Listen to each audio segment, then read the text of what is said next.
నమస్కారం. ప్రతిధ్వనికి స్వాగతం. అమెరికా విద్య నిన్నటి వరకు భారతీయ విద్యార్థులకు అదో అందమైన కళ. లక్షలు కోట్ల రూపాయలు ఖర్చు చేసి పై చదువుల కోసం పిల్లల్ని పంపించే తల్లిదండ్రులకు అదే మొదటి ఎంపిక. కానీ ఏడాదిగా కాలం తిరగబడింది, పరిస్థితులు మారుతున్నాయి. మరీ ముఖ్యంగా ట్రంప్ అధ్యక్షుడైంది మొదలు అక్కడి విదేశీ విద్యార్థుల చిక్కులు పెరుగుతూ వస్తున్నాయి. కఠిన వీసా నిబంధనలు, H1B, OPT పరిమితులు, ఉపాధి అవకాశాల కొరత, స్వేచ్ఛపై ఆంక్షలు బాగా కలవరపరుస్తున్నాయి. పైగా ఎప్పుడు ఏమంటారో, ఏ నిబంధనల పేరు చెప్పి దేశం విడిచి పొమ్మంటారో అర్థం కాని అయోమయం. ఒక్క మాటలో చెప్పాలి అంటే ఇప్పుడు అమెరికా చదువులకు అడుగడుగునా గండాలనే కనిపిస్తున్నాయి. డాలర్ డ్రీమ్స్తో అమెరికా వైపు ఆశగా చూస్తున్న వారి పరిస్థితుల్లో తప్పక గమనించుకోవాల్సిన అంశాలు ఏమిటి? ఇదే అంశంపై నేటి ప్రతిధ్వని చర్చలో పాల్గొంటున్న వారు భూమిరెడ్డి సాయి గారు, Srinivasareddy, pre bar associate, America. అలాగే ఎస్ బొద్దులూరి, అమెరికాలో స్థిరపడిన ఐటీ నిపుణులు. జనేత ఆర్ కంచెర్ల, ఇమిగ్రేషన్ న్యాయ నిపుణురాలు, అమెరికా నుంచి. Venkateswara Reddy, world wide education CEO, Guntur నుంచి. ముందుగా శ్రీనివాస్ గారు, ఇవాళ అమెరికాలో సగటు భారతీయ విద్యార్థుల పరిస్థితి ఏమిటి? ఒక ఏడాది కాలం అంతకు ముందుతో పోల్చితే ఇప్పుడు అంతే సౌకర్యంగా స్వేచ్ఛగా ఉన్నారా? ప్రస్తుతానికి ముందుగా ఒకటి చెప్పాలనుకుంటున్నా సార్. వెలుతురు ఉన్న వైపే, వెలుతురు ఉన్న చుట్టూ తక్కిన ప్రపంచం ఏ విధంగా ఆకర్షించబడుతుందో ఆ విధంగా నేడు అమెరికా దేశంలో అందుబాటులో ఉన్న సాంకేతిక, వైజ్ఞానిక, విద్యా, వ్యాపార రంగాల వైపు విద్యార్థులు ప్రయాణం చేస్తున్నారు, అలానే ప్రయాణం చేస్తూ ఉంటారు సార్. సో కానీ గత ఏడాదిగా మనం చూసుకుంటే మాత్రం ఆంక్షలు కానీ లేకపోతే ఇక్కడున్న ఎగ్జిక్యూటివ్ ఆర్డర్స్ పాస్ చేయడం వల్ల మన విద్యార్థులు చాలా ఇబ్బందికరంగా అయితే ఫేస్ చేస్తున్నారు. సో మొదటిగా ఏంటంటే లాస్ట్ ఏప్రిల్లో జరిగిన ఈ సెబీస్ వీసా టర్మినేషన్స్ టైంలో మన విద్యార్థులు సుమారు 3,000 మంది భారతీయులు ఎంతగా ఇబ్బంది పడ్డారో మనం కల్లారా చూసాము. సో అలానే ఈ రోజు సోషల్ మీడియా వెట్టింగ్ ద్వారా ఎంతమంది వీసా రిజెక్షన్స్ కానీ, అలానే ఇన్స్టాగ్రామ్, ఫేస్బుక్ ద్వారా ఈ పబ్లిక్ అకౌంట్ పెట్టుకోవడం వల్ల ఈ వీసా రిజెక్షన్స్ జరగడం కానీ, అలానే వివిధ సందర్భాల్లో ఇక్కడ ఉన్న ఎకనామిక్ శాంక్షన్స్ కానీ, లేకపోతే ఎకనామీ సరిగ్గా లేకపోవడం వల్ల, ఇక్కడ ఉన్న ఆంక్షల వల్ల ఎంతో మంది మన విద్యార్థులకు ఉద్యోగాలు రాక చాలా ఇబ్బంది పడిపోతున్నారు. అలానే మీరు చూసుకుంటే ముందుసారి మన తెలుగు రాష్ట్రాల నుండి సుమారు 60,000 మంది మన భారతీయులు, అలానే ముఖ్యంగా ఆంధ్ర రాష్ట్రానికి చెందిన వారు అమెరికాకు రావడం జరిగింది. అది ఈ రోజు చూసుకుంటే అది సుమారు 23% అది తగ్గిపోవడానికి కారణం ఇక్కడున్న వివిధ ఆంక్షలు కానీ, ఇక్కడున్న వివిధ ఎగ్జిక్యూటివ్ ఆర్డర్స్ పాస్ చేయడం వల్ల అని నేనైతే అనుకుంటున్నాను సార్. అలాగే యష్ గారు, అమెరికాకు చదువుకోవడానికి వచ్చిన విద్యార్థులు అక్కడ ఇబ్బందులు ఎదుర్కోవడానికి ప్రధాన కారణం ఏంటి? నమస్కారాలు. మేజర్ గా స్టూడెంట్స్ ఇక్కడికి వచ్చిన వాళ్ళందరూ చదువుకోవటానికి వస్తే ఎటువంటి ఇబ్బందులు ఉండవని, కానీ చదువుకుంటూనే అదర్ అప్లికేషన్స్ లో ఎక్కడైతే ఇన్వాల్వ్ అవుతున్నారో అక్కడ ఇబ్బందులు స్టార్ట్ అవుతున్నాయి. ఎగ్జాంపుల్ ఏంటంటే, ఇక్కడ చదువుకోవటానికి వచ్చే స్టూడెంట్స్ ఫుల్ ఫీ పే చేయగలిగే శక్తి ఉంటేనే వస్తే బాగుంటుంది. లేదు, ఏదో పేరెంట్స్ మైండ్ సెట్ ఎలా ఉందంటే, ఏదో ఒక 10 లక్షలు మనం ముందు కట్టేశాం కదా, మా పిల్లలు అక్కడికి వెళ్ళి వాళ్ళ తంటాలు వాళ్ళు పడతారులే, వాళ్ళు పార్ట్ టైం జాబ్స్ వాళ్ళు చేసుకుంటారులే అనే మైండ్ సెట్స్ తో పేరెంట్స్ ఎప్పుడైతే వాళ్ళ పిల్లల్ని అమెరికా పంపించడం మొదలు పెట్టారో అక్కడ ఇబ్బందులు స్టార్ట్ అయ్యాయి. ఇక్కడ పిల్లలు ఇక్కడ చదువుకోవడానికి వచ్చిన వాళ్ళు క్యాంపస్ జాబ్ లో లీగల్ గా ఉద్యోగాలు చేసుకుంటే పర్వాలేదండి, ఎటువంటి ఇబ్బందులు ఉండవు. కానీ ఇల్లీగల్ గా ఉద్యోగాలు చేయడం ఎప్పుడైతే మొదలు పెట్టారో అక్కడ క్రైమ్ స్టార్ట్ అయింది. అదే విధంగా అక్కడ US లో లాస్ అన్ని కూడా వైలేట్ చేస్తున్నారనే మాట సందర్భం స్టార్ట్ అయింది. అక్కడ నుంచి ఐస్ వాళ్ళు కానివ్వండి, USCIS వాళ్ళు కానివ్వండి దాడులు చేయటము, అక్కడ వాళ్ళని అరెస్ట్ చేయటము, వాళ్ళు జైలులో పెట్టడము, వాళ్ళు తిప్పి పంపించేయటము, ఇవన్నీ కూడా ఒకటెనకాల ఒకటి తదనం పరిణామాలు స్టార్ట్ అయినాయండి. పేరెంట్స్ కి మేము if you really look at, నేను గత 5 సంవత్సరాల నుంచి అమెరికాలో జరిగే స్టూడెంట్స్ మధ్య జరిగే ప్రతి విషయాల పట్ల అనునిత్యం వీడియోస్ ద్వారా చెప్పే ప్రయత్నం చేస్తుంటే తల్లిదండ్రులకు నచ్చేవి కాదు. ఎందుకంటే వాస్తవాలు చెప్తున్నాం కాబట్టి పేరెంట్స్ డైజెస్ట్ చేసుకోలేని పరిస్థితిలో ఉన్నారు. ఇప్పటికైనా ఈ పరిణామాలు చూసైనా పేరెంట్స్ అందరూ కూడా డైజెస్ట్ చేసుకొని వాస్తవాలు గ్రహించి వాళ్ళ పిల్లలకి వాళ్ళు ఫుల్ ఫీ పే చేయగలిగే శక్తి ఉంటేనే అమెరికా చదువులకు పంపించండి. ఒకవేళ ఫుల్ ఫీ పే చేయలేని శక్తి లేకపోతే ఇక్కడ మాస్టర్స్ చేయడానికి రైట్ టైం కాదు ఇది. ఎందుకంటే ఇక్కడ పార్ట్ టైం జాబ్ చేసుకున్నా, ఇల్లీగల్ జాబ్స్ చేసినా, ఎట్లయినా సరే ఏదైనా సరే ఇక్కడ USCIS చాలా స్ట్రిక్ట్ గా ఉంది, ట్రంప్ అడ్మినిస్ట్రేషన్ చాలా స్ట్రిక్ట్ గా ఉంది. ఐస్ ఏజెంట్స్ వస్తున్నారు, వాళ్ళు దాడులు చేస్తున్నారు, వాళ్ళు అరెస్ట్ చేస్తున్నారు, తిప్పి వెనక్కి పంపిస్తున్నారు, అదేవిధంగా పాస్పోర్ట్ మీద రెడ్ స్టాంప్స్ వేస్తున్నారు. ఇవన్నీ కూడా చాలా పరిణామాలు జరుగుతున్నాయి. So this is not a right time for higher studies in America if parents are not ready to pay full fee అండి. Right sir. జనిత గారు, ఇప్పుడు అమెరికా చదువుల్లో భారత్లో అందరినీ కలవరపెడుతున్న అంశం సోషల్ వెట్టింగ్. ఈ విషయంలో అసలు ఏం జరుగుతోంది? ఎస్పెషల్లీ అంటే డిపార్ట్మెంట్ ఆఫ్ స్టేట్ వాళ్ళు ఒక కేబుల్ ఇష్యూ చేశారు. అంటే ఓన్లీ సోషల్ మీడియానే కాకుండా అంటే online presence especially F, M and J visas కి. బట్ వేరే అదర్ వీసాస్ కి కూడా అంటే విజిటర్స్ వీసాస్ కి కూడా చూస్తా ఉన్నాం. ఇది ఒక అడ్మినిస్ట్రేటివ్ రివ్యూ లాగా, లేదు అంటే ఒక 221G ఇచ్చి మీ సోషల్ మీడియాస్ ఓపెన్ లో పెట్టాలి, అంటే పబ్లిక్ చేయాలి, ప్రైవేట్ ఉండకూడదు అనేది. So they want to see అని అంటే వాళ్ళ ఆన్లైన్ ప్రెజెన్స్ ఎలా ఉంది, ఈ సోషల్ మీడియా ద్వారా ఎనీ యాంటీ సోషల్ ఎలిమెంట్స్ లో ఇన్వాల్వ్ అవుతా ఉన్నారా. ఎస్పెషల్లీ మనం చూసాము ఒక 2 months 1.5 months ago ఈ బికాస్ ఆఫ్ అంటే ఈ డిఐ కానివ్వండి, ఇట్లా రకరకాల్లో ఇన్వాల్వ్ అయిన స్టూడెంట్స్ కి ఏదైనా చిన్న కేసు ఉన్నా కూడా, ఒక చిన్న సైటేషన్ టికెట్స్ వచ్చినా కూడా వాళ్ళకి సర్వీస్ టర్మినేట్ అయ్యాయి. సో ఆ తర్వాత మళ్ళీ అందరికి రిస్టోర్ అయ్యాయి. బట్ అది దృష్టిలో పెట్టుకొని ఆ తర్వాత ఎక్కువగా ఈ సోషల్ మీడియా బెట్టింగ్ అనేది, అంటే ఈ స్టూడెంట్స్ యొక్క ప్రెజెన్స్ ఎలా ఉంది వాళ్ళ సోషల్ మీడియాస్ లో కానివ్వండి, ఆన్లైన్ లో కానివ్వండి. సో అట్లా department of state consular officials కి ఇన్స్ట్రక్ట్ చేశారనమాట. సో వాళ్ళది అంతా చూసిన తర్వాతే వాళ్ళకి వీసాస్ ఇవ్వాలి అనేది. సో అంటే మనం ఆ స్పెషల్ కేబుల్ ని దృష్టిలో పెట్టుకొని చూస్తే ఏంటి అని అంటే, వాళ్ళు ఏదైనా అగెనిస్ట్ గా అంటే free speech of course there is, but ఎక్కువగా అంటే వాళ్ళ లిమిట్స్ లో కంటే ఎక్కువగా ఫ్రీ స్పీచ్ కంటే బియాండ్ ఏదైతే ఎక్స్ప్రెస్ చేస్తా ఉన్నారో, అంటే ఏదన్నా నెగటివ్ గా అట్లా చేస్తే డెఫినెట్ గా ఈ వీసా స్టాంపింగ్స్ అనేవి రిజెక్ట్ అవుతా ఉన్నాయి. అవి చూస్తూ ఉన్నాం. రైట్ అండి. వెంకటేశ్వర రెడ్డి గారు, మీకు తెలిసి ఏటా ఎంతమంది విద్యార్థులు విదేశీ విద్య కోసం అమెరికా వెళ్తూ ఉండేవారు? ఈ సంవత్సరం ఏంటి పరిస్థితి? నమస్తే అండి. సో నార్మల్గా 2023 అలా చూస్తే మనం అంటే ఎవ్రీ ఇయర్ జనరల్గా ఎంతమంది బిఫోర్ రిసెషన్ ఒక 1 million ఇంటర్నేషనల్ స్టూడెంట్స్ని యుఎస్ ఇంబైబ్ చేసుకుంటూ ఉంటుంది. సో ఫ్రమ్ 170+ కంట్రీస్ నుంచి. సో 2023 ఆల్మోస్ట్ లైక్ 1.2 million దాకా వెళ్ళారు. సో 2024 వచ్చాక అరౌండ్ 6.9 lakhs స్టూడెంట్స్ని వాళ్ళు రిక్రూట్ చేసుకున్నారు డిఫరెంట్ యూనివర్సిటీస్కి. అలానే 2025కి వస్తే నేను అనుకుంటున్నాను ఇంకా expected, okay, so like around 50%, almost like less than 50% recruitment ఉంటుంది. సో ఇండియా నుంచి వచ్చాక especially around 3 lakhs in 23 and around 1.9 lakhs in 24 and around we are expecting so around 1.5 lakhs in this year. So ఈ గ్రాడ్యువల్గా రిడక్షను అంటే నా expectations ప్రకారం ఏంటంటే, so యుఎస్లో అన్ఎంప్లాయ్మెంట్ రేటు పెరిగిపోతూ ఉంది. జనరల్గా 2023లో అయితే 1.1 నుంచి 1.9 వల్ల డిఫరెంట్ స్టేట్స్ వైజ్ ఉన్నాయి. సో 2024 వచ్చాక విచ్ ఈస్ రీచింగ్ లైక్ 3.2, 3.1, కొన్నిట్లో 2.6 లైక్ దట్. 2020 లైక్ 5కి వచ్చాక కొన్ని 4.5% అన్ఎంప్లాయ్మెంట్ రీచ్ అయిన స్టేట్స్ కూడా ఉన్నాయన్నమాట. సో వాళ్ళకి యూఎస్లో జనరల్గా ఏంటంటే అన్ఎంప్లాయ్మెంట్ 4% అంటే రెడ్ ఫ్లాగ్స్ ఎగరేస్తారు వాళ్ళు జనరల్గా. So it's a dangerous situation. So అందుకని so already unemployed lakhs of people ఉన్నారు కాబట్టి సో ఇన్ఫ్లో తగ్గించుకుంటే so that is the temporary solution అనమాట. అక్కడ ఎంప్లాయ్మెంట్ మళ్ళీ రేజ్ అయితే కానీ సో మళ్ళీ యుఎస్లోకి నెంబర్ ఆఫ్ ఇంటర్నేషనల్ స్టూడెంట్స్ని రిక్రూట్మెంట్ కొంచెం పెరుగుతూ ఉంది, పర్సంటేజ్ పెంచుకుని. అక్కడ రెడ్యూస్ అవుతా ఉంది అనుకోండి 4 కంటే తక్కువకి, ఇక్కడ పెంచుకుంటూ పోతారు. సో ఆబ్వియస్లీగా ఏ కంట్రీ అయినా ఇలానే చేస్తుంది, యుఎస్లో కూడా అలానే. సో ఈ అన్ఎంప్లాయ్మెంట్ రేట్ అనేది బేసికల్గా మన ఇండియన్ స్టూడెంట్స్ ఎస్పెషల్లీ మన ఆంధ్రప్రదేశ్ స్టూడెంట్స్ ఎందుకు ఉంటుంది ఈ అన్ఎంప్లాయ్మెంట్ రేటు?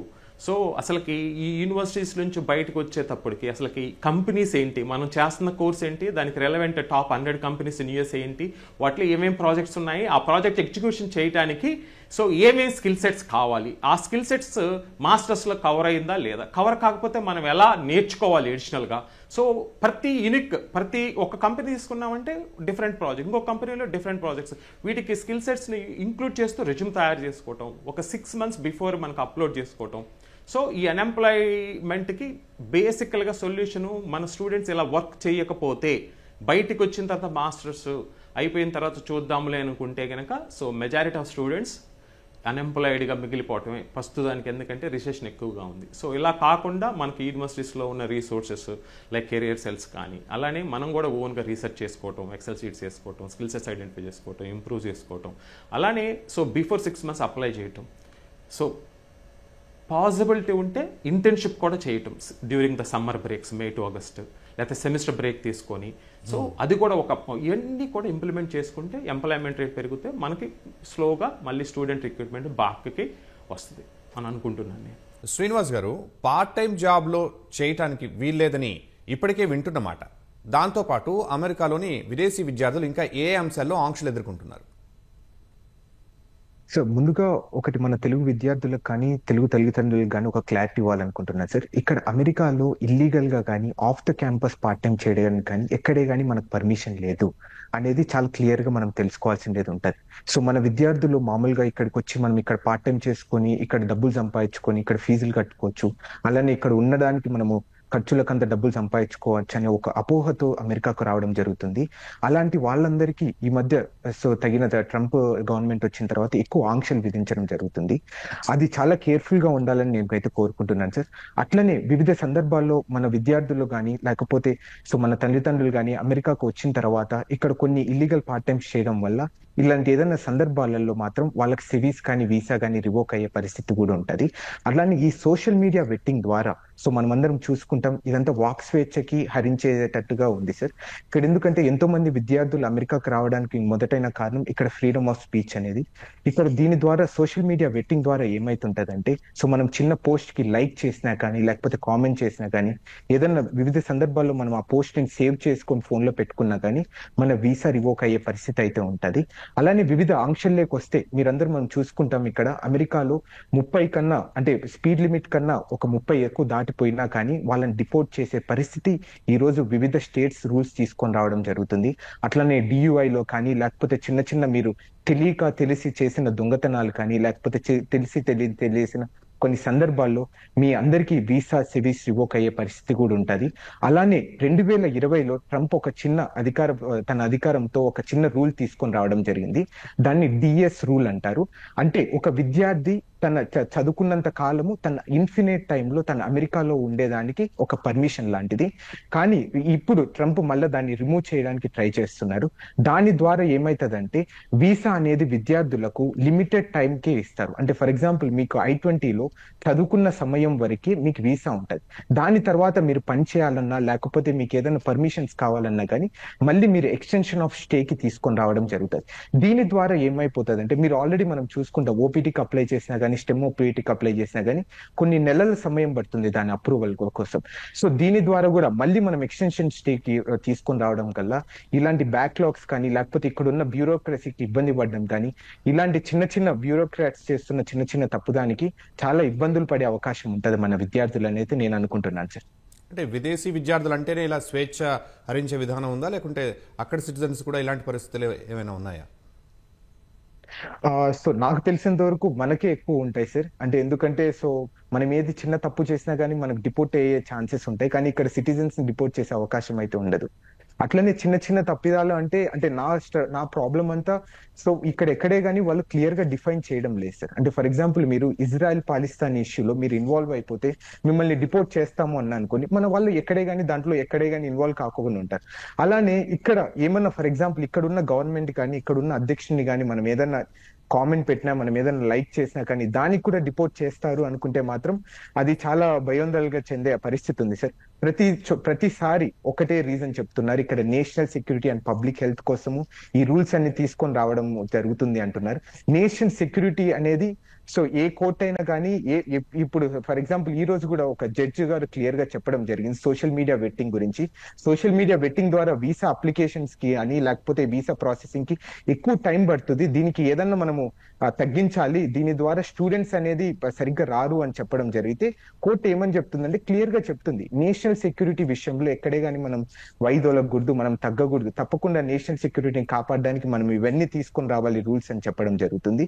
ప్రతి చిన్నదానికి లేకపోతే పెద్దదానికి ప్రతిదానికి నేషనల్ సెక్యూరిటీ అనే కారణంతో ఇలాంటి ఆంక్షలు విధించడం కరెక్ట్ కాదైతే నేను అనుకుంటున్నాను.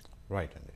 అలాగే యష్ గారు, వీసా స్టాంపింగ్ అయినప్పటికీ పోర్ట్ ఆఫ్ ఎంట్రీలో భారతీయ విద్యార్థులను ఎందుకని వెనక్కి పంపించేస్తున్నారు? అంటే ఇక్కడ 2 విషయాలు ఉన్నాయండి. ఫస్ట్ విషయం ఏంటంటే అక్కడ స్టాంపింగ్ అయినా సరే ఇక్కడ పోర్ట్ ఆఫ్ ఎంట్రీలో ఎందుకు వెనక్కి పంపిస్తున్నారంటే ఒక చిన్న సినారియో చెప్తాను మీకు.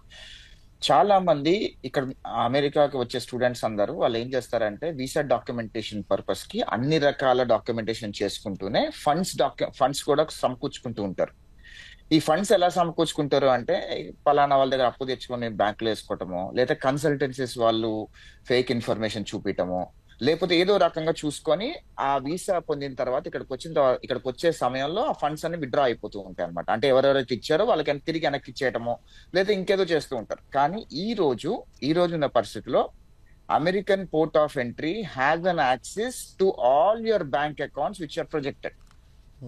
వాళ్ళు లైవ్ గా మీ అకౌంట్ లో మీ డబ్బులు ఉన్నాయా లేదా అని అకౌంట్ నెంబర్ కొట్టడం కానీ వాళ్ళకి ఇచ్చిన డీటెయిల్స్ కానీ చూసుకుంటే, వాళ్ళు ఇన్డెప్త్ వెరిఫై చేసుకుంటే వాళ్ళకి కేటగారికల్ గా అంత ఇన్ఫర్మేషన్ కనిపిస్తుంది. తద్వారా ఇక్కడ వీళ్ళు వచ్చి ఏ రకంగా అయితే ఆ వీసా ఎంచుకుంటున్నప్పుడు ఏదైతే ఇన్ఫర్మేషన్ ఇచ్చారో, మళ్ళీ పోర్ట్ ఆఫ్ ఎంట్రీలోకి వచ్చేటప్పుడు ఏదైతే ఇన్ఫర్మేషన్ చూపిస్తున్నారో టాలీ కానప్పుడు వాళ్ళని రిజెక్ట్ చేసి తిప్పి వెనక్కి పంపిస్తున్నారు. రెండోది, ఇక్కడ పిల్లలు వచ్చిన తర్వాత కూడా ఇందాక మా మిత్రుడు సాయి చెప్పినట్టు తెలుసో తెలియక దొంగతనాలు చేయటం కానివ్వండి, షాప్ లిఫ్టింగ్లు చేయటం, అవన్నీ కూడా ఫెడరల్ క్రైమ్స్ కిందకి వస్తాయండి. ఇక్కడ చాలా సెన్సిటివ్ గా ఉంటాయి కొన్ని విషయాలు.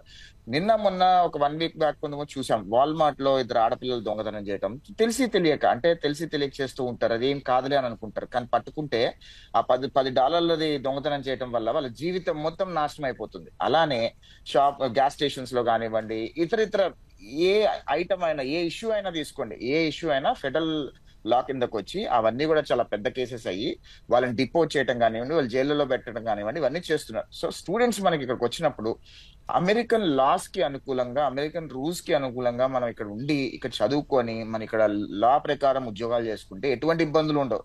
కానీ మన వాళ్ళందరూ లాస్ వైలేట్ చేయటము, రూల్స్ వైలేట్ చేయటం వల్ల, ఒకళ్ళు చేయటం 10 మంది చేయటం వల్ల మొత్తం యావత్ కమ్యూనిటీని ఆపాదించే ప్రమాదం కూడా ఉంటుంది. ఇవాళ అమెరికాలో ఇండియన్స్ ఎక్కువ తప్పులు చేస్తున్నారు, ఇండియన్స్ ఎక్కువ దొంగతనాలు చేస్తున్నారు, ఇండియన్స్ ఎక్కువ లా వైలేట్ చేస్తున్నారు అని ఎందుకు అంటున్నారంటే, చాలా మంది మనమే ఎక్కువ హైలైట్ అవుతూ ఉన్నాం. వచ్చినప్పుడల్లా మనం ఇల్లీగల్ గా జాబులు చేయడం కానివ్వండి, దొంగతనాలు చేయడం కానివ్వండి, ఫ్రాడ్స్ చేయడం కానివ్వండి, అన్ని దేశాల వాళ్ళు చేస్తారు. కానీ మనం ఎక్కువ ఎందుకు హైలైట్ అవుతున్నాం అంటే సోషల్ మీడియా ప్రభావం అలా ఉంది. అదే విధంగా మన పిల్లల వ్యవహార శైలి కూడా అలా ఉండడం వల్ల మనం అందరం కూడా మార్చుకోవాల్సిన అవసరం ఉంది. ఇక్కడికి వచ్చినప్పుడు లా ఆఫ్ ద ల్యాండ్ ని పాటించి లా ఆఫ్ ద ల్యాండ్ ని ఫాలో అవ్వాల్సిన అవసరం అందరికీ ఉంది. అది తల్లిదండ్రులు కూడా వాళ్ళందరినీ కూడా కరెక్ట్ గా కోఆపరేట్ చేయాల్సిన అవసరం ఉంది, టీచ్ చేయాల్సిన అవసరం ఉంది. ఎస్ జనేత గారు, బర్త్ రైట్ సిటిజన్షిప్ విషయంలో కూడా ఇటీవలే ట్రంప్కు అనుకూల నిర్ణయం వచ్చిందని అంటున్నారు. అసలు అమెరికా సుప్రీంకోర్టు ఏమంది, ఆ ప్రభావం ఎలా ఉండబోతుంది? మనము అంటే ఆ డీటెయిల్స్ లోకి వెళ్ళి చూసుకుంటే, ఈ బర్త్ రైట్ సిటిజన్షిప్ మీద ఒక ఎగ్జిక్యూటివ్ ఆర్డర్ చేశారు. చేసినప్పుడు ఏంటి అంటే కొన్ని లోవర్ కోర్ట్స్ లో వాళ్ళు అంటే ఇంజంక్టివ్ ఆర్డర్స్, అంటే కేసెస్ ఫైల్ చేసి ఇంజంక్టివ్ రిలీఫ్ తీసుకోవడం జరిగింది. సో ఈ కేసు ఈవెన్చువల్ గా సుప్రీం కోర్టుకు వచ్చింది last week. So supreme court 6-3 decision లో ఏం చెప్పారు అని అంటే, అంటే లోవర్ కోర్ట్స్ కి ఒక లిమిటెడ్ ఎబిలిటీ ఉంటుంది. సో వాళ్ళు ఇట్లా నేషన్ వైడ్ ఇంజంక్షన్ ఇష్యూ చేయలేరు.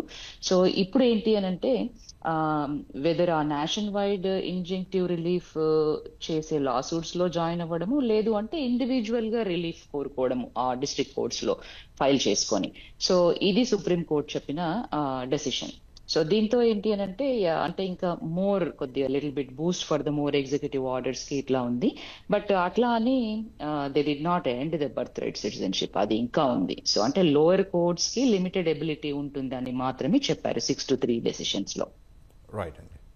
వెంకటేశ్వర రెడ్డి గారు, అమెరికా విదేశీ విద్యార్థులకు ఇచ్చే F1 వీసాల తిరస్కరణ సంఖ్య దశాబ్దంలో ఈసారి గరిష్ట స్థాయికి చేరింది అంటున్నారు. వాళ్ళ పరిస్థితి ఏంటి, ఏం కారణాలు చెబుతున్నారు? సో ద బేసిక్ ఇంతకుముందు కూడా నేను డిస్కస్ చేశాను అనమాట. అన్ఎంప్లాయ్మెంట్ రేట్ ఎక్కువ పెరిగిపోతూ ఉంది. సో అది మేజర్గా వాళ్ళు నెంబర్ ఆఫ్ వీసాస్ తగ్గిస్తూ ఉన్నారు. అయితే మనకి ఆ ఎఫెక్ట్ ఆటోమేటికల్గా మన తెలుగు విద్యార్థుల మీద కూడా ఉంటుంది. So anyhow they are giving visas. ఎప్పుడైనా రిజెక్షన్ చేయాలనుకున్నప్పుడు వాళ్ళు పాయింట్ సిస్టమ్ తీసుకుంటారు. ఓకే, సో ద బెస్ట్ యూనివర్సిటీస్కి ఎవరైతే వస్తామన్నారో వాళ్ళకి ఎక్కువగా ఇవ్వటం. So then second, financial ability, sponsors కానీ, లేకపోతే ఇన్కమ్ సోర్సెస్ కానీ, లేకపోతే ఎడ్యుకేషన్ లోన్స్ కానీ, లేకపోతే ability to show the funds కానీ, ఫండింగ్. అండ్ దెన్ థర్డ్ వచ్చాక వీళ్ళకి కమింగ్ బ్యాక్ ఇంటెన్సిటీస్ ఎలా ఉన్నాయి, వీళ్ళ ఇంటెన్సిటీస్ ఎందుకు వెళ్తా ఉన్నారు యూఎస్కి. ఓన్లీ చదువుకోవటానికా, లేకపోతే చదువుకొని కొంత ఇంటర్న్షిప్ చేసి మళ్ళీ బ్యాక్ ఇండియాకి రావటానికా, అసలు వీళ్ళకి అవగాహన ఉందా, అసలు రీసెర్చ్ ఏమైనా చేసుకున్నారా, ఓకే, సో ఈ ఇష్యూస్ని అన్నిటిని కూడా వాళ్ళు చూస్తూ ఉంటారు. సో బేసికల్గా మనం మేజర్గా తల్లిదండ్రులు కానీ స్టూడెంట్స్ కానీ బేసికల్గా సో ఒక యూనివర్సిటీస్కి మనం పెట్టుకునేటప్పుడే ఈ ఫ్యాక్టర్స్ అన్నిటినీ కన్సిడరేషన్లో తీసుకోవాలి. సో నార్మల్గా యుఎస్లో 4,500 పైచలకి యూనివర్సిటీస్ ఉంటాయి. సో అందులో ఒక suppose example MS in computer science తీసుకుంటే ఒక 800 to 1000 యూనివర్సిటీస్ ఆఫర్ చేస్తూ ఉంటే సో మన పిల్లలు సో బిలో యావరేజ్ యూనివర్సిటీస్కే ఒక 50 to 60% ఆఫ్ స్టూడెంట్స్ అప్లై చేస్తూ ఉన్నారు. ఎందుకని అలా? సో మనకి సో టైర్ 1 ఉన్నాయి, టైర్ 2 ఉన్నాయి, టైర్ 3 ఉన్నాయి, సో టైర్ 4 ఉన్నాయి. సో అలా కాకుండా ఇంకా లాస్ట్కి ఎందుకు వెళ్తా ఉన్నాం? సో ఇది జనరల్గా మనము కొంత డిస్కషన్లో కూడా తీసుకురావాలి. రిజెక్షన్ పర్సంటేజ్కి ఇప్పుడు యాజ్ ఆఫ్ నౌ ఈ ఇంటేక్లో మనం చూస్తే మా దగ్గర నుంచి కానీ లేకపోతే సో మార్కెట్లో చూస్తే so public universities, research oriented యూనివర్సిటీస్కి లేకపోతే కనుక R1, R2, R3 okay rating ఉన్న యూనివర్సిటీస్కి rejection almost like less than 10%. Okay, so అలా కాకుండా అసలు రీసెర్చే లేకుండా okay so like only taught courses ఉండి just for the sake of ఇలాంటివి కొన్ని యూనివర్సిటీస్ అయితే మరీ లో ఎండ్ అనమాట. జస్ట్ ఓకే సో లైసెన్స్ తీసుకుంటాయి. So okay according to the STEM మనకి ఈ యూనివర్సిటీస్ సిస్టమ్ అంతా కూడా మనం చెక్ చేసుకోవచ్చు యాక్చువల్గా. సో అన్ని పర్మిషన్స్ ఉంటాయి, కాకపోతే ఏంటంటే వాళ్ళకి చూడగానే అర్థం అవుతుంది అనమాట. సో వీక్లీ మనకి 7 daysలో 5 days టాప్ యూనివర్సిటీస్లో క్లాసెస్ ఉంటాయి, 4 daysలో కొన్ని యూనివర్సిటీస్ ఉంటాయి, 3 days per week క్లాసెస్ ఉంటే 2 days 1 day కొన్ని అసలు వీక్లీ వన్స్ కూడా రావాల్సిన అవసరం లేదు, మంత్లీ వన్స్ వచ్చే యూనివర్సిటీస్ లేకపోతే ఇంకా సో సెమిస్టర్కి ఒకసారి వచ్చే యూనివర్సిటీస్ ఇలా బోల్డ్ అని ఉంటాయి క్లాసిఫికేషన్స్. సో ఇవన్నీ కూడా మనం కన్సిడరేషన్ తీసుకోవాలి. సపోజ్ ఎగ్జాంపుల్ మనము స్టాన్ఫర్డ్ తీసుకున్నాం అనుకోండి. ఓకే ఎగ్జాంపుల్ మనం ఎంఎస్ ఇన్ కంప్యూటర్ సైన్స్ డిపార్ట్మెంట్లో 250 మెంబర్స్ని వాళ్ళు రిక్రూట్ చేసుకున్నారు. వాళ్ళకి 6000 అప్లికేషన్స్ వచ్చాయి.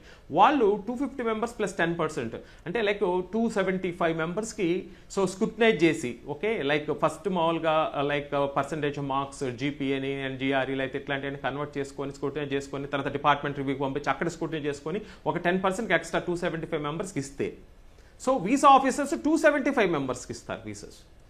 ఓకే అలా కాకుండా ఇంకా మనం నెక్స్ట్ లెవెల్కి వస్తూ ఉంటే అలానే సేమ్ ఆ యూనివర్సిటీలో కూడా ఎంఎస్ ఇన్ కంప్యూటర్ సైన్స్కి 250 మెంబర్స్ వీసాస్ కావాలంటే ఇంటర్నేషనల్ స్టూడెంట్స్ వాళ్ళు ఓకే ఒక 500 మెంబర్స్కి ఇచ్చారు. But visa officers they never give the 500, around ఒక 10% ఎక్స్ట్రా 250 to 260. అప్పుడు ఏమవుతుంది మనకి సో కొంతమందికి వీసా రిజెక్ట్. అలా యావరేజ్ యూనివర్సిటీస్కి వస్తే వాడికి 250 మెంబర్స్ కావాలంటే 1000 మెంబర్స్కి అడ్మిట్స్ ఇస్తారు. But visa officers 250 to 275 members మాత్రమే వీసాలు ఇస్తారు. సో రిమైనింగ్ పీపుల్కి వీసాస్ పోతాయి. అలా బిలో యావరేజ్ యూనివర్సిటీస్కి సో వాడికి 250 మెంబర్స్ కావాలంటే 2500 మెంబర్స్కి అడ్మిషన్స్ ఇస్తారు. సో మన వాళ్ళు వీసా ఆఫీసర్స్కి మాత్రం 250 to 275, రిమైనింగ్ పీపుల్ అందరికీ రిజెక్ట్ అవుతాయి. సో ఇప్పుడు మనం ఏ టైప్ ఆఫ్ యూనివర్సిటీస్కి వెళ్ళాలనేది స్టూడెంట్ చూజ్ చేసుకోవాలి. So don't fell in to the traps of the consultants కానీ. సో బేసికల్గా మీకు ఇవాళ మంచి ఇన్ఫర్మేషన్ ఇచ్చే బోల్డ్ అండ్ గవర్నమెంట్ యూఎస్ వెబ్సైట్స్ ఉన్నాయి. Okay education in USA websites కానీ లేకపోతే గ్రాడ్ స్కూల్స్ కానీ పియర్సన్ గైడ్లైన్స్ కానీ లేకపోతే అలా ప్రతి యూనివర్సిటీకి ఓన్ వెబ్సైట్స్ కానీ దాంట్లో ప్రీ రిక్విజిట్స్ కానీ కోర్స్ కరిక్యులమ్స్ కానీ ఫ్యాకల్టీ కానీ వాళ్ళ రీసెర్చెస్ కానీ సో ఇవన్నీ కూడా మీరు కొంత టైం స్పెండ్ చేస్తే స్టూడెంట్ అనేవాళ్ళు so they come to know all these factors. అసలు చాలా మంది స్టూడెంట్స్కి అసలు ఇది ఏ టైప్ ఆఫ్ యూనివర్సిటీ కూడా తెలియట్లా. సో అందుకని be careful about all these things. ఈ ఫ్యాక్టర్స్ అన్నీ కూడా ఇంప్లికేట్ అవుతాయి వీసా ఇష్యూయింగ్లో. శ్రీనివాస్ గారు, కేవలం చదువుకోవడానికి అమెరికా రావాలి అంటున్న తాజా నిబంధనలు విద్యార్థులు వారి కుటుంబాలపై ఆర్థికంగా ఎలాంటి భారం మోపుతున్నాయి? ఫ్రెండ్ సర్కిల్స్లో మీరేం చూస్తున్నారు? సో ముందుగా ఇందాక మీరు అడిగిన క్వశ్చన్ కి పోర్ట్ ఆఫ్ ఎంట్రీలో దానికి సమాధానం ఇవ్వాలనుకుంటున్నాను సార్. ఇందాక యశ్ గారు సమాధానం చెప్తూ పోర్ట్ ఆఫ్ ఎంట్రీలో ఈ పోర్ట్ ఆఫీసర్స్ కి ఆపే శక్తి ఉంటుందా ఉండదా అని. సో క్లియర్ గా ఉంటది అనేది immigration and nationality act clear గా రాసింది సార్. ఫేషియలీ లెజిటిమేట్ గా వాళ్ళు అనుకుంటే వాళ్ళు డెసిషన్ తీసుకొని మనం తిరిగి భారతదేశానికి పంపించే అవకాశం ఉంది. అందుకే కేర్ఫుల్ గా సో మనం ఇక్కడికి రావడానికి దేనికి వస్తున్నాం, మనం చదువుకోవడానికి వస్తే చదువుకోవడానికి లేకపోతే జాబ్ చేయడానికి వస్తే జాబ్ చేయడానికి అంతవరకు లిమిటెడ్ గా ఉండాలి. అలానే సో ఇందాక అటార్నీ గారు చెప్పినట్టు బర్త్ రైట్ సిటిజన్షిప్ గురించి ఒకటి క్లారిటీ ఇవ్వాలనుకుంటున్నాను. బర్త్ రైట్ సిటిజన్షిప్ గురించి ఎక్కడే కానీ ప్రస్తుతం సుప్రీంకోర్టు ఎక్కడే కానీ మాట్లాడడం లేదు సార్. ఓన్లీ నేషనల్ ఇంజెక్షన్ దాని గురించి మాట్లాడడం జరిగింది. 30 రోజుల తర్వాత నుండి ఈ ప్రెసిడెంట్ ఇచ్చిన ఎగ్జిక్యూటివ్ ఆర్డర్ ఇంప్లిమెంటేషన్ జరుగుతుంది అని చెప్పడం జరిగింది. దీని ద్వారా ఎన్నో హైపోథెటికల్ క్వశ్చన్స్ క్వశ్చన్స్ అనేది ఆరంభమవుతుంది సార్. సో మొదటిగా నేను చెప్పాలంటే ఇక్కడ సుమారు 94 ఫెడరల్ డిస్ట్రిక్ట్ కోర్ట్స్ ఉన్నాయి. ప్రతి డిస్ట్రిక్ట్ కోర్టు ఒక విధంగా జడ్జిమెంట్ ఇవ్వడం వల్ల సో దీని ద్వారా సఫర్ అయ్యేది తప్పకుండా ఇక్కడ ఉన్న భారతీయులు కానీ లేకపోతే వివిధ దేశాల నుండి కానీ. ఒక చిన్న ఎగ్జాంపుల్ ఇస్తాను సార్. నేను చదువుకునేది ఇండియానా స్టేట్ సార్. దాంట్లో 2 ఫెడరల్ డిస్ట్రిక్ట్ కోర్ట్స్ ఉంటాయి. ఒకటి నార్థన్ డిస్ట్రిక్ట్, ఒకటి సదర్న్ డిస్ట్రిక్ట్. ఒకేలా ఫర్ ఎగ్జాంపుల్ ఇప్పుడు నార్థన్ డిస్ట్రిక్ట్ కానీ ఇంజెక్షన్ ఆర్డర్ పాస్ చేస్తే సదర్న్ డిస్ట్రిక్ట్ అనేది ఇంజెక్షన్ ఆర్డర్ పాస్ చేయకపోతే అప్పుడు ఏమవుతుందంటే ఒకే దేశంలో ఒకే రాష్ట్రంలో ఉన్నా కానీ ఒక 2-3 అడుగుల అవతల దూరంలో ఉంటే ఒకడు పౌరుడు అయిపోతారు, ఇంకొకరు పౌరులు కాదు. దీని ద్వారా ఎన్నో కన్ఫ్యూజన్ కానీ ఇక్కడున్న బ్యూరోక్రాట్స్ కానీ హాస్పిటల్ స్టాఫ్ కానీ ఎంతో కన్ఫ్యూజన్ తీసుకొని వచ్చే సందర్భాలు ఉన్నాయి. ఎక్కడే కానీ దీని గురించి సుప్రీంకోర్టు కానీ ఎక్కడే కానీ దీని గురించి ఆన్సర్స్ చేయలేదు సార్. అలానే మీరు చూసుకుంటే ఇప్పుడున్న ప్రస్తుత పరిస్థితిలో కేవలం చదువుకోవడానికి అమెరికాకు రావాలి అంటే తప్పకుండా వీళ్ళు ఒక్కసారి మనం ఇమిగ్రెంట్ అవుతాము అనుకుంటే మాత్రము వీళ్ళు మనకు మాత్రం వీసా ఇవ్వరు సార్. సో వీళ్ళ మెయిన్ ఇంటెన్షన్ ఏంటంటే F1 కానీ H1 కానీ వీళ్ళు మళ్ళీ మనం వచ్చిన పని కంప్లీట్ చేసుకొని మళ్ళీ రిటర్న్ వెళ్ళిపోతామనే ఒక భావనతో మనకు వీసాస్ ఇవ్వడం జరుగుతుంది. సో ఒకేలా ఆ ఇంటెన్షన్ ఉంటే మాత్రం వాళ్ళు మనకు వీసా రిజెక్ట్ చేస్తారు. మీరందరూ చూసుకుంటే సుమారు $44 బిలియన్ రూపాయలు, $44 బిలియన్ సుమారు ఇండియా నుండి అమెరికాకు ఫీజు రూపంలో డబ్బులు వస్తుంది. సుమారు ఇక్కడ 15% మంది ఇంటర్నేషనల్ స్టూడెంట్స్ లో భారతీయులు ఉన్నారు, అంటే అత్యధిక సంఖ్యలో ఉన్నారు. సో వీళ్ళందరూ జస్ట్ చదువుకోవడానికి వచ్చి మళ్ళీ రిటర్న్ వెళ్ళిపోవాలంటే ఎన్నో లక్షల లోన్ తీసుకుని వచ్చింటారు సార్. మీరందరికీ తెలుసు సుమారు 30 లక్షల నుండి 40 లక్షలు లేదండి ఇక్కడ మాత్రం చదువుకోలేమని తెలుసు. సో దీని ద్వారా ఆర్థిక భారం ఎంతో ఇబ్బందిగా పెరుగుతుంది సార్. మళ్ళీ తిరిగి లోన్ కట్టుకుంటారా లేదా అని కూడా ఒకసారి మనం ఆలోచించాల్సిన పరిస్థితి సార్. రైట్ అండి. యశ్ గారు, కొంతమంది భారతీయ విద్యార్థులను అమెరికాలో అరెస్ట్ చేశారని తరచూ వార్తలు చూస్తున్నాం. దానికి ప్రధాన కారణాలు ఏంటి? ఈ విషయంలో ఏం జాగ్రత్తలు తీసుకోవాలి? అంటే ఇందాక మీకు చెప్పినట్టు అమెరికన్ అంటే భారతీయ విద్యార్థులే కదండి, చాలా ఇతర దేశ విద్యార్థులు అరెస్ట్ అవుతున్నారు. కాకపోతే మన విద్యార్థులు కొంచెం ఎక్కువగా బయటకు కనిపిస్తూ ఉన్నారు. మేజర్ గా 3-4 థింగ్స్ ఉన్నాయి. ఒకటి ఇల్లీగల్ గా జాబ్స్ చేయటము, ఎక్కడైతే వాళ్ళు చదువుకోవడానికి వచ్చిన వాళ్ళు పార్ట్ టైం జాబ్స్ లో ఇల్లీగల్ గా జాబ్ చేయడం కానివ్వండి, ఇందా చెప్పినట్టు ఫెడరల్ క్రైమ్స్ చేయటం కానివ్వండి, DUIs కానివ్వండి, అదేవిధంగా స్పీడింగ్ టికెట్స్ కానివ్వండి, ఇతర అన్ని కూడా ఎక్కడైతే లా ఆఫ్ ల్యాండ్ ఫాలో అవ్వట్లేదో దాని ప్రకారం కూడా నిన్న కూడా రీసెంట్ గా వర్జీనియాలో ఒక స్టూడెంట్ కి టికెట్ వేస్తే ఆ అబ్బాయి మీద DUI ఉందని చెప్పి అరెస్ట్ చేసేసారు ఆ అబ్బాయిని. అంటే పోలీసులు కనపడ్డాడు, దేనికో ఆపారు, ఒక దానికోసం ఆపితే ఇంకో దాన్ని అరెస్ట్ చేసి తీసుకెళ్లిపారు. అలా దయచేసి ఇక్కడికి వచ్చిన పిల్లలందరూ కూడా లిమిటేషన్స్ లో law of the land follow అవుతూ వాళ్ళు దేనికోసం వచ్చారో దాని మీదనే ఉంటే బెటర్. లేదు ఎవరు కళ్ళు కప్పుతున్నారు కదా ఏం చూడట్లేదని. రీసెంట్ గా కాలిఫోర్నియాలో ఒక చిన్న ఇన్సిడెంట్ జరిగిందండి. ఒక స్టూడెంట్ ఇంట్లో పార్ట్ టైం అంటే కేర్ టేకర్ గా ఇంట్లో పార్ట్ టైం పనిచేస్తున్నారని చెప్పి వాళ్ళ స్టూడెంట్ ఫ్రెండ్స్ ఎవరో ఐస్ కి రిపోర్ట్ చేయడం వల్ల వాళ్ళ ఇంటికి వెళ్ళి మరీ అరెస్ట్ చేశారు ఆ అమ్మాయిని. ఆ పాప వాళ్ళ తల్లిదండ్రులు ఇంట్లో లేరు, ఈమె కేర్ టేకర్ గా ఉండడం వల్ల అరెస్ట్ చేశారు. అంటే ఇట్లాంటి సందర్భాలు చాలా ఉన్నాయి. మన వాళ్ళే ఇన్ఫర్మేషన్ మొత్తం ఐస్కిస్తున్నారు, ఓర్చుకోలేక వీళ్ళు జాబులు చేస్తున్నారు, ఇంకోళ్ళు జాబులు చేయలేకపోతున్నారని జాబులు చేయలేని వాళ్ళు జాబులు చేసే వాళ్ళ మీద ఇన్ఫర్మేషన్ ఇచ్చి వాళ్ళని పట్టించే ప్రయత్నం చేస్తున్నారు. ఇలా మన ఇండియన్ మైండ్ సెట్ మార్చుకోవాల్సిన అవసరం ఉంది. అదే విధంగా మన ఇండియన్స్ ఇక్కడికి వచ్చినప్పుడు law of the land follow అయ్యి ఇక్కడున్న రూల్స్ కి అనుగుణంగా మనం పనిచేయాలి, రూల్స్ కి అనుకూలంగా మనం ఉండాల్సిన అవసరం ఉంది. ఎక్కడా కూడా ఇల్లీగల్ గా జాబ్స్ చేయకండి, ఎక్కడా కూడా షాప్ థిఫ్టింగ్స్ కానివ్వండి, DUIs కానివ్వండి, స్పీడింగ్ టికెట్స్ కానీ ఇతర ఇల్లీగల్ యాక్టివిటీస్ లో ఎక్కడ ఇన్వాల్వ్ కావద్దు. దయచేసి మీరు చదువుకోవడానికి వచ్చిన వాళ్ళు చదువుకొని మీరు ఇక్కడ చేసుకోవాల్సినవన్నీ అంటే ఏదైనా చదువుకున్న OPTO CPT అవన్నీ చేసుకొని వెనక్కి వెళ్ళిపోవాల్సిన అవసరం వస్తే వెనక్కి వెళ్ళిపోండి. ఇక్కడ ఉద్యోగం వచ్చి H1 వస్తే మళ్ళీ ఉద్యోగం చేసుకోండి. కాకపోతే ఇల్లీగల్ గా ఎవడో రూల్స్ ఇక్కడ వైలేట్ చేయొద్దని చెప్పి నా విజ్ఞప్తి అండి. లాస్ట్ గా నేను ఒక విషయం చెప్దాం అనుకుంటున్నాను అండి. తల్లిదండ్రులు అందరూ కూడా వాస్తవాలు గ్రహించండి. దయచేసి అమెరికాలో ఉన్న పరిస్థితులు వాస్తవాలు గ్రహించండి. మీరు నచ్చినా నచ్చకపోయినా ఇక్కడున్న వాస్తవాలకు అనుకూలంగానే మీ పిల్లల్ని పంపించాల్సిన అవసరం ఉంది. ఏదో 10 లక్షలు కట్టేశాం కదా ఇక్కడికి వచ్చి వాళ్ళు చేస్తారు కదా అని అనుకునే ప్రయత్నం దయచేసి చేయకండి. మీ పిల్లలే ఇబ్బంది పడతారు. ఓకే, జనేత గారు, అవునన్నా కాదన్నా అమెరికా విమానం ఎక్కే చాలా వరకు భారతీయ విద్యార్థుల కళ అక్కడే ఉద్యోగం, వీలైతే స్థిర నివాసం. మరి ఇప్పుడు ఆ ప్లాన్స్ ఎలా మార్చుకోవాలి? ఇప్పుడు కో ప్యానలిస్ట్ అందరూ చెప్పినట్టుగా చాలా క్లియర్ గా గైడ్ లైన్స్ ఇచ్చారు. ఇప్పుడు మీడియా కూడా ఇన్వాల్వ్ అయ్యి పేరెంట్స్ ని కానివ్వండి, స్టూడెంట్స్ ని కానివ్వండి ఎడ్యుకేట్ చేసే ప్రయత్నం చేస్తూ ఉంది. సో బేసిక్ గా వాళ్ళు అంత ఎడ్యుకేట్ అయ్యి ప్రాపర్ గా డెసిషన్స్ తీసుకుంటే బాగుంటుంది. అండ్ ఆపర్చునిటీస్ ఇక్కడ చాలా ఉన్నాయండి, ఇప్పుడు కూడా ఉన్నాయి స్టూడెంట్స్ అందరికి. ఇప్పుడు మనం సోషల్ మీడియా వెట్టింగ్ అన్నా కూడా అందరికి ఇప్పుడు ఒక 100 people వెళ్తే అన్ని 100 ఏం రిజెక్ట్ చేయట్లేదు, maybe 1, 2, 3 based on their, but still students వస్తూ ఉన్నారు. సో బేసిక్ గా రూల్స్ ఫాలో అవుతే తప్పకుండా ఉంటుంది. ఇప్పుడు F1 మీద వస్తారు. ఇక్కడికి F1 మీద వాళ్ళ ఇంటెన్షన్ ఏంటి అంటే, ఆ వీసా యొక్క లెజిస్లేషన్ పాస్ చేసిన ఇంటెంట్ ఏంటి అని అంటే, మీరు ఇక్కడికి రావాలి, చదువుకొని వెనక్కి వెళ్ళిపోవాలి. అది ఆ వీసా యొక్క రిక్వైర్మెంట్. సో వీళ్ళు ఓపీటీలో ఉంటారు. ఇక్కడ ఉన్న తర్వాత H1B, అది అఫ్ కోర్స్ H1B అనేది డ్యూయల్ ఇంటెంట్.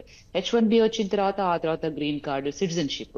అంటే ఇది ఒక పాత్ వే. సో చదువుకొని వెళ్ళిపోయి మళ్ళీ వస్తారా, H1B లో వస్తారా, ఇదంతా ఒక ఇండివిజువల్ డెసిషన్.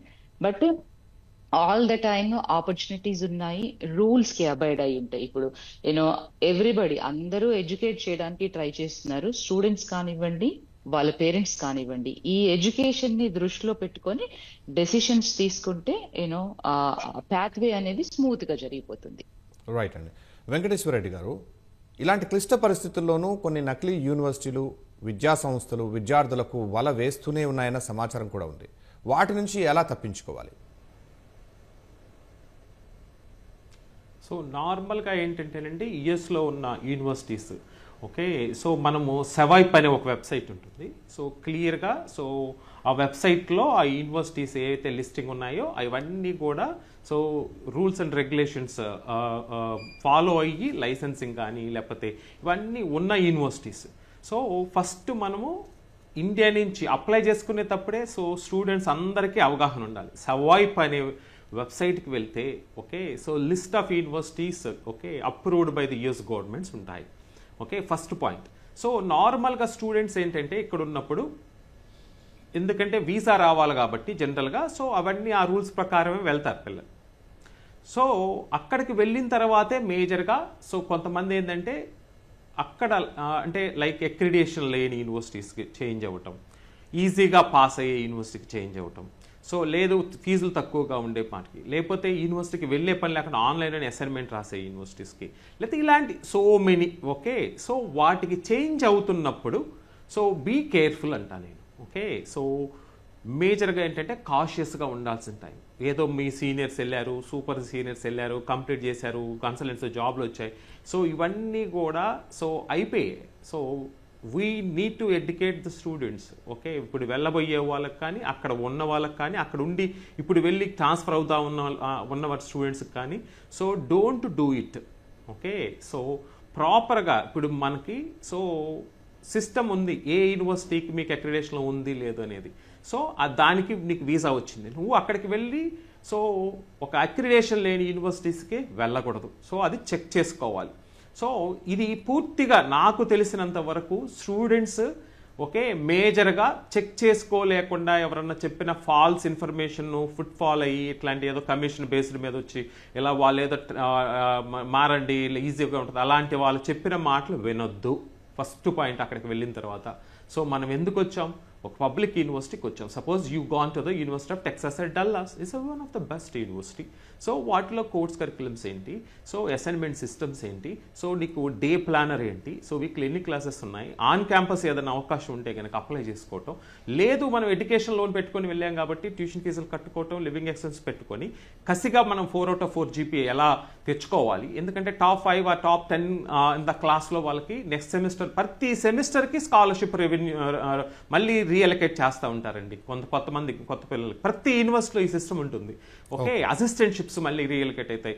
సో కొంతమంది ఫస్ట్లోనే స్టార్టింగ్లో వెళ్ళి ఈ సిస్టానికి మనము అడాప్ట్ కాకుండా సో అవుట్ ఆఫ్ వెళ్ళి ఆఫ్ క్యాంపస్లో జాబ్స్కి అలవాటు పడితేనే మనము ఈ లైక్ మీరు చెప్పారు కదా దొంగ యూనివర్సిటీలనండి లేకపోతే లైసెన్స్ లేననండి ఇట్లాంటి అన్నిటికీ మనం చూజ్ చేసుకునే పరిస్థితి. అలాంటి చెయ్యొద్దు. మనము యుఎస్లో ఉన్నామంటే 100% rules and regulations led by US government we need to obey and follow. Okay, so that every student has put in his mind. Right. Srinivas గారు, ఇప్పటి వరకు మనం మాట్లాడుకున్న ఇన్ని సమస్యల్లో అక్కడి విద్యార్థులు ఎదుర్కొంటున్న మానసికమైన ఒత్తిళ్ల పరిస్థితి ఏంటి? వారికి ఎవరైనా అండగా ఉంటున్నారా?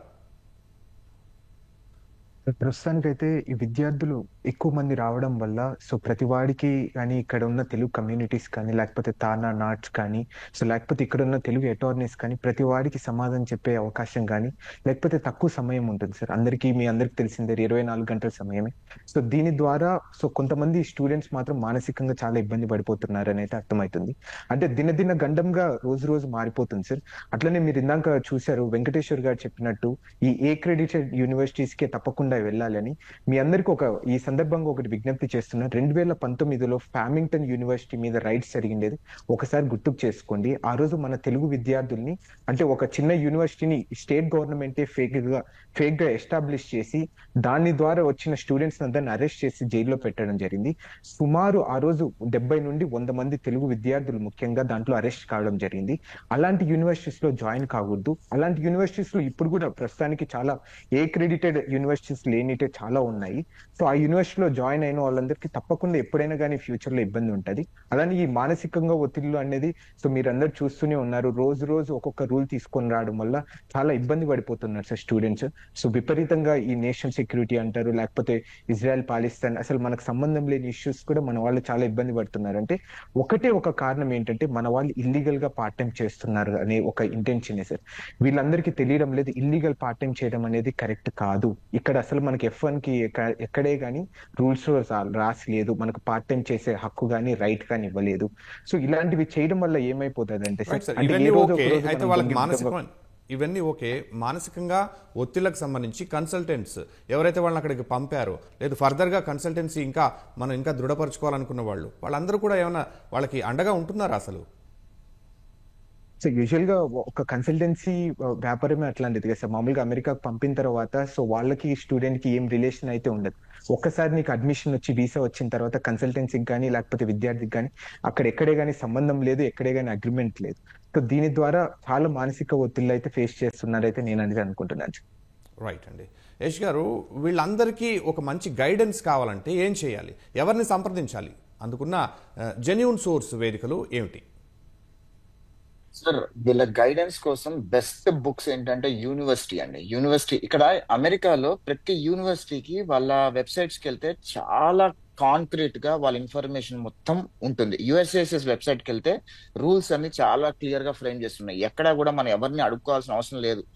ఎడ్యుకేట్ చేయడంలో మాలాంటి వాళ్ళు కానీ తానా కానివ్వండి, నాట్స్ కానివ్వండి, ఇతరితర GWTCs ఇతరితర ఆర్గనైజేషన్స్ వాళ్ళందరూ కూడా ఎప్పుడు కూడా అందుబాటులోనే ఉంటారు. అందులో మాలాంటి ఎన్ఆర్ఐస్ చాలా యాక్సెసిబుల్ లో ఉంటాం. మేము ఎప్పుడు కూడా మా సోషల్ మీడియాస్ కానివ్వండి, ఇతర కానివ్వండి, ఏ క్వశ్చన్స్ అడిగినా మేము ఆన్సర్స్ చేస్తూనే ఉంటాము, వాళ్ళకి గైడెన్స్ ఇస్తూనే ఉంటాము. ఇక్కడికి వచ్చిన విద్యార్థులను ఇబ్బందులు పడితే ఇప్పుడు జనిత గారు లాంటి అటార్నీస్ ని కనెక్ట్ చేయడం కానివ్వండి, సోమిరెడ్డి గారు లాంటి అటార్నీస్ ని కనెక్ట్ చేయడం కానివ్వండి, వాళ్ళందరూ నిజంగా చెప్పాలంటే ఇప్పుడు ప్యానలిస్ట్ లో ఉన్న అటార్నీ గారు కానివ్వండి, వేరే అటార్నీస్ కూడా తెలుగు కమ్యూనిటీ కోసం చాలా మంచి సర్వీస్ చేస్తున్నారండి. ఒక అటార్నీ దగ్గరికి వెళ్ళి ఒక ఇష్యూ తీసుకెళ్తే మినిమం $500 నుంచి $1000 ఖర్చు పెడితే గానీ అటార్నీ సమాధానం చెప్పే అవకాశం ఉండదు. కానీ ఇక్కడ మన తెలుగు కమ్యూనిటీ అటార్నీస్ చాలా వెల్ బిహేవ్డ్ గా చాలా బాగా చేస్తున్నారండి. వాళ్ళు చాలా ఏమంటారంటే డబ్బులు తీసుకోకుండా వాళ్ళకి హెల్ప్ చేసే ప్రయత్నం చేస్తున్నారు. ఎక్కడో గానీ వాళ్ళ ఎక్స్పెన్సెస్ ఇంకర్ అయితే గానీ వాళ్ళు ముందుకు వచ్చి వాళ్ళు కాస్ట్ చార్జ్ చేయడం కానివ్వండి, ఇలా చాలా they been doing lot of service for the community. రెండో పాయింట్ ఏంటంటే ఇక్కడ మేజర్ గా ఇష్యూస్ ఎక్కడ స్టార్ట్ అయినాయో ఒక నిమిషంలో చెప్తానండి. ఇక్కడ ఇష్యూస్ అన్ని కూడా ఇక్కడ అన్ఎంప్లాయ్మెంట్ క్రియేట్ అవడం వల్ల ఇష్యూస్ అన్ని స్టార్ట్ అయింది. అన్ఎంప్లాయ్మెంట్ ఎలా క్రియేట్ అయిందంటే మన ఇండియన్స్ ఇక్కడ రావటము, ఇల్లీగల్ జాబ్స్ చేయటము. ఆ ఇల్లీగల్ జాబ్స్ అంటే రెస్టారెంట్ లో వెయిటర్ జాబ్స్ అందరూ ఎవరు చేయాలండి? ఇక్కడ ఉన్న అమెరికన్స్ చేయాలి కదండి. కొంతమంది చదువుకున్న వాళ్ళు చేయాలి కదా. వాళ్ళ ఉద్యోగాలని మనోళ్ళు వచ్చి తీసేసుకొని మనోళ్ళు వాళ్ళ ఉద్యోగాల ప్లేస్ లో రావటము, వాళ్ళందరూ డ్రగ్స్ కి బానిస అవటం, వాళ్ళందరూ ఇట్లా దొంగతనాలకి అవటము, ఇల్లు దొంగతనం చేయటం, ఇవన్నీ చేయటం వల్ల క్రైమ్ రేట్ పెరగటం వల్ల ఈ ఇష్యూస్ అన్ని ముందుకు వచ్చి ఈ గవర్నమెంట్ ఇలాంటి రూల్స్ తీసుకోవడానికి, ఇలాంటి డెసిషన్స్ తీసుకోవడానికి అవకాశం అయిందండి. ఎక్కడ కూడా మన law of the land follow కాకపోతే తప్పకుండా ఇబ్బందులు అనేది ఏ భారతీయుడనే కాదండి, ఏ దేశ పౌరుడికైనా సరే ఇబ్బందులు అనేవి తప్పవు. అయితే ఎవరిని సంప్రదించాలి? జెన్యూన్ సోర్స్ వేదికలు ఏంటి? జెన్యూన్ సోర్స్ వేదికలు అండి GWTC తెలుగు ఆర్గనైజేషన్స్ ఏవైనా సరే వాళ్ళ తెలుగు ఆర్గనైజేషన్స్ వెబ్సైట్స్ లో ఇమిగ్రేషన్ గురించి కానివ్వండి, ఎన్ఆర్ఐ సర్వీసెస్ గురించి కానీ వాళ్ళ కాంటాక్ట్ నెంబర్స్ ఉంటాయండి. వాళ్ళకి రీచ్ అవుట్ అయితే మీరు ఖచ్చితంగా ఫోన్లు చేస్తే మేము ఇన్ఫర్మేషన్ అంతా ఇవ్వడానికి సిద్ధంగా ఉన్నాం. ఓకే, ఎనీ టైమ్ మాకు ఇప్పటికి కూడా ఓవర్ ఫ్లడెడ్ ఉంటాయి, but will still respond as and when we get the request అండి. రైట్ అండి. జనిత గారు, విద్యార్థుల సంగతి అటు ఉంచితే ఇప్పటికే అక్కడ స్థిరపడిన భారతీయ వృత్తి నిపుణుల కొలువులు, ఆశలు సేఫేనా? వీసాలు, పన్నుల పరంగా వారికి ఉన్న ఇబ్బందులు ఏంటి? అంటే వీసాలు డెఫినెట్ గా అంటే ఇప్పుడు ఇంతకు ముందుకి చూసుకుంటే కొంచెం రిస్ట్రిక్టెడ్ గా, అంటే లెజిస్లేటివ్ ఏదైతే లా చేసిందో అది రూల్స్ అంతా సిమిలర్ గానే ఉన్నాయి, కానీ కొంచెం అంటే కఠినంగా వ్యవహరించడము. ఇప్పుడు అంటే డిపార్ట్మెంట్ ఆఫ్ స్టేట్స్ కి ఓకే మీరు ఇలా social media betting, online presence ఇట్లా చేయడము. ఇంతకు ముందు ఒక ప్యానలిస్ట్ చెప్పారు అని అంటే ఎట్లా వర్క్ అవుతుంది ఇక్కడ జాబ్ ఉన్నప్పుడు ఇట్లా వీసా రిస్ట్రిక్షన్స్ ఇదంతా. బట్ స్టిల్ అంటే ఇప్పుడు జాబ్ మార్కెట్ పెద్ద గొప్పగా లేదు, బట్ డెఫినెట్ గా అంటే ఎప్పుడు ఇలాగే ఉండదు, మారుతూ ఉంటుంది. అంటే ఇది ఒక సైకిల్ లాగా, సో వస్తూ ఉంటుంది. అంటే అప్స్ అండ్ డౌన్స్ ఆల్వేస్ ఉంటాయి. బట్ స్టూడెంట్స్ ఏంటి అంటే జాగ్రత్తగా వాళ్ళ అంటే స్కిల్ సెట్ డెవలప్ చేసుకోవడము. సో ఈ అట్లాంటి వాటిల్లో చూసుకొని అంటే జాబ్ రిక్రూట్మెంట్ పరంగా ఆ దిశగా వాళ్ళు నడవాలి. ఇలా అంటే పార్ట్ టైమ్స్ చేసుకోవడము తగ్గించేసి స్కిల్ డెవలప్మెంట్ ఎక్కువ చేసుకోవడము. బట్ మీరు అడిగిన క్వశ్చన్ కి ఎస్ డెఫినెట్ గా అంటే ఈ వీసాలు అమెరికాకి ఇష్యూ చేయడం అనేది ఎప్పుడు స్టాప్ అవ్వదు, ఎందుకంటే ఆ రిక్వైర్మెంట్ ఆల్వేస్ ఉంటుంది ఇక్కడ. కాకపోతే దాన్ని ఒకసారి వాళ్ళు అంటే లూజెన్స్ గా అంటే వదిలేయచ్చు, ఒకసారి దాన్ని స్ట్రిక్ట్ చేస్తూ ఉంటారు. It depends on the types of visas. But opportunities ఎప్పుడూ ఉంటాయి ఇక్కడ. అండ్ దెన్ అట్లా స్టూడెంట్స్ రావడం, చదువుకోవడం, తర్వాత వర్క్ ఫోర్స్ లోకి వెళ్ళడము, పర్మనెంట్ గా స్థిరపడము అనేది ఉంటుంది. బట్ ఇవన్నీ ఏంటి అని అంటే it depends on the market conditions ఆ పర్టికులర్ ఇయర్. మేబీ ఒక్కొక్కసారి కొంతమంది స్టూడెంట్స్ వచ్చినప్పుడు ఆ ఇయర్స్ లో మార్కెట్ బాగాలేకపోవడం, మేబీ వీళ్ళకి ఉద్యోగాలు దొరక వెనక్కి వెళ్ళిపోవడము, అట్లా అని ఎప్పుడు అలాగా ఉండదు. It's cycle. In terms of professions, already అక్కడ ఇండియన్ ప్రొఫెషన్స్ ఎవరైతే సెటిల్ అయి ఉన్నారు, ఆల్రెడీ జాబ్ చేస్తున్నారు, వాళ్ళకి ఏమైనా ట్యాక్సెస్ లో ఏమైనా చేంజెస్ వచ్చే ఛాన్సెస్ ఉన్నాయా? వాళ్ళు అసలు జాబ్స్ సేఫ్ ఏనంటారా? Taxes law, I think it's a big bill, I don't know what happened to that yesterday. I think it's still on. But again, I think tax paranga maatladadamu, I think, I'm not a specialist in that. Right. But of course, it's only not only to Indians. Tax anannappudu adi including American citizens ki kuda. So adi ante andarki vartistundi. Only immigrants kan kaakunda ippudu మనకి work చేసినప్పుడు tax ఏదైతే ఉంటుందో అది అందరికీ equal గా వర్తిస్తుంది. వెంకటేశ్వర రెడ్డి గారు, జరుగుతున్న పరిణామాలన్నీ కళ్ల ముందే ఉన్నాయి. మరి భారతీయ విద్యార్థుల కోసం ఇప్పటికీ అమెరికానే మంచి ఎంపిక అనుకోవాలా? ప్రత్యామ్నాయాలు ఏమిటి? ఓకే సార్, సో నేను కొంచెం అంటే ఎలాబొరేటెడ్గా ట్రై చేస్తాను. ఫస్ట్ మీరు మానసిక ఒత్తిడి అంటున్నారు. సో 24 గంటల్లో మనము కొంత టయాన్ని, ఒక 45 minutes to 1 hour we need to do exercise. అది ఏ ఫామ్లో అనవచ్చు, running, walking, play, swimming, hiking, లేకపోతే yoga, meditation, whatever it may be that మనం వెళ్ళే పిల్లలకి ఇక్కడ ఉన్నప్పుడే అలవాటు చేసుకోవాలి, ఇంబైబ్ చేసుకోవాలి. అది జాబ్ వచ్చిన తర్వాత ఒక 1 hour కంటే ఎక్కువగా కూడా, అవసరమైతే 1.5 hour కూడా స్పెండ్ చేయాలి పర్ డే. సో దానివల్ల బేసికల్గా ఏంటంటే ఫిజికల్గా ఫిట్నెస్ ఉంటే మెంటల్ స్ట్రెస్సెస్ తగ్గుతాయి. సో ఎందుకంటే మనకి స్కూలింగ్ సిస్టంలో అది తగ్గిపోయింది. మనం ఇప్పుడు ఈ ప్రైవేట్ స్కూల్స్లోకి వచ్చాక ఇండియాలో so same thing is continue చేస్తారు మన కిడ్స్ కొంతమంది. సో అలా కాకుండా సో మనము ఇలాంటి కొంచెం మంచివి ఓకే అక్కడ ఫెసిలిటీస్ విపరీతంగా ఉంటాయి యూనివర్సిటీస్లో. You need to use that one. అది ఒకటి మానసికానికి. 2 యుఎస్కి మీరు రీసోర్సెస్ అడిగారు. So US government millions of dollars ఖర్చు పెట్టి ఎడ్యుకేషన్ యుఎస్ అనే వెబ్సైట్ పెట్టి, ఆఫీసెస్ పెట్టి ఎడ్యుకేటింగ్ సెక్షన్స్ కండక్ట్ చేస్తూ ఉన్నారు. సో ఎవరైతే పిల్లలు బీటెక్ సెకండ్ ఇయర్లోనో, suppose first year is the year to think about the percentage marks, second year is the year to think about the future. Suppose second ఇయర్లో వాడు decision తీసుకుంటే so he has to spend some time to collect the information, right resources. Education USA website అవుతుంది, and study and the states, ఈ 2 government websites, state wise university systems, requirements, అడ్రస్లు, researches, so అలానే so bold and research organizations యుఎస్లో ఉన్నాయి. వీటన్నిటిని resources తీసుకోవాలి. So వీటన్నిటికి కూడా క్లియర్గా సో ఎడ్యుకేషన్ యుఎస్ఏ వెబ్సైట్లో ఉంటాయి 5-step ప్రాసెస్లో. ఓకే, సో అదొకటి. కంక్లూడ్ చేస్తూ చెప్పండి సార్. ఇప్పుడు ఇది అమెరికానే మంచి ఎంపికనా? కంక్లూడ్ చేస్తూ చెప్పండి. మీరు అమెరికానే మంచి ఎంపికనా? చెప్తాను సార్, ఆల్టర్నేట్స్ చెప్తాను. ఏమున్నాయి? ఒక 1 minute లో చెప్పండి. చెప్తాను సార్. ఓకే సో నార్మల్గా మనకి యుఎస్లో ఎందుకు ఇంతమంది ఎక్కువ మంది వెళ్తా ఉన్నారు ఇండియా నుంచి అంటే, so highest number of university and highest number of companies. ఎందుకంటే majority of Indian students so by the time completion of the masters okay they want to do the job కాబట్టి ఎక్కువగా ల్యాక్స్ ఆఫ్ కంపెనీస్ ఉన్నాయి కాబట్టి so lakhs of jobs కూడా create అవుతాయి కాబట్టి so ఆపర్చునిటీని use చేసుకుందాం వెళ్తా ఉన్నారు. సో ప్రస్తుతానికి ఉన్న పరిస్థితుల్లో కొద్దిగా రిసెషన్ ఉంది కాబట్టి సో ఆల్టర్నేటివ్ కంట్రీస్ ఇప్పుడే కాదు ఎప్పటి నుంచో ఉన్నాయన్నమాట మనకి. సో నార్త్ అమెరికాలో ఉన్న US okay so global head quarters కానీ అలానే మనకి యూరోప్ సో అలానే సో ఆస్ట్రేలియన్ కాంటినెంట్ లో ఉన్న ఆస్ట్రేలియా కానీ సో ఇలాంటి బోల్డ్ అండ్ ఆల్టర్నేటివ్ డెస్టినేషన్స్ ఉన్నాయి. ఏ డెస్టినేషన్ మీరు వెళ్ళాలన్నా మీరు రీసెర్చ్ చేసుకొని సో డిసిషన్ తీసుకోండి అండ్ ప్రాపర్ గా ఫాలో అవ్వండి. So then you are going to enjoy it. Okay sir, ధన్యవాదాలు శ్రీనివాస్ గారు, యశ్ గారు, జనిత గారు, అలాగే వెంకటేశ్వర రెడ్డి గారు. ఇది నేటి ప్రతిధ్వని. నమస్కారం.